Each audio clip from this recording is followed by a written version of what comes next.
Rescue will be found for the iconic high street store Woolworths. Its administrators Deloitte say they're already having talks with interested parties.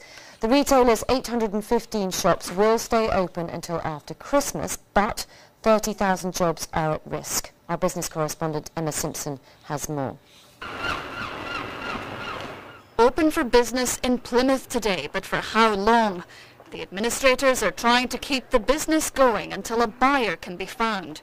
But it won't be easy. Camelot, which supplies lottery tickets, says it's withdrawn its sales from Woolworths with immediate effect, further weakening the retailer's position.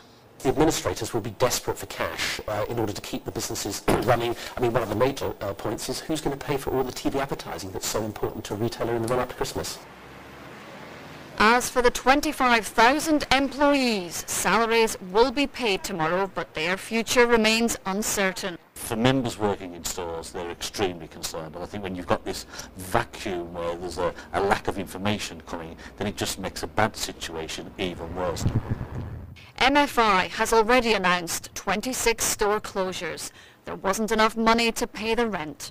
For now, though, its administrators say MFI's 1,400-odd workers will be paid and customers will get their deliveries or a refund. Woolworths was in trouble long before the credit crunch. So too was MFI. The downturn ruthlessly exposed their weaknesses. Here on the high street, retailers enjoyed a decade-long consumer boom. Now, though, it's all about survival of the fittest, and there may be more casualties to come. Yeah, the future's not looking great for retailers. The best ones will prosper, but there's a lot of retailers out there at the moment looking very vulnerable indeed. And there was more gloomy data today. The owner of Currys and PC World made a half-year loss of nearly £30 million.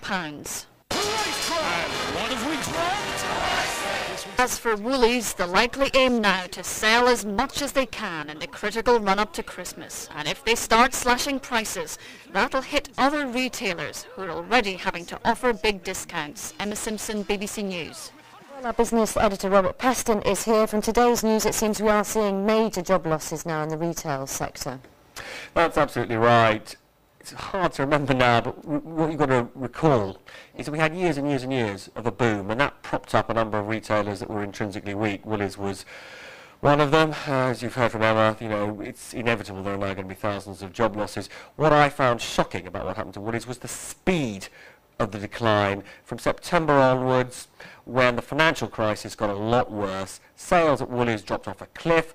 Also, insurers stopped providing insurance to suppliers to Woolworths because they were worried about Woolies' ability to repay. That pushed up the amount that Woolies had to pay in cash to its suppliers. Its debt went up, and I'm afraid the consequence there is for all of us to see now. Not very nice. But those conditions on the high street, rapid deterioration, financial stress, that I'm afraid is more widespread. DSG, our biggest electrical retailer, owner of Currys, PC World, it announced losses today. It also said that trading has gone a lot worse. Now, it says it can survive this storm, but if it does, you know, it'll be one of the luckier ones in certain parts of the retail market. I'm afraid other store groups are going down. Okay, so what does it tell you about where we are in this downturn then? Overall, I'm afraid we appear to be pretty close to the eye of this particular storm. Conditions are getting a lot worse. Jaguar, we've heard this morning, is laying off 850 agency workers.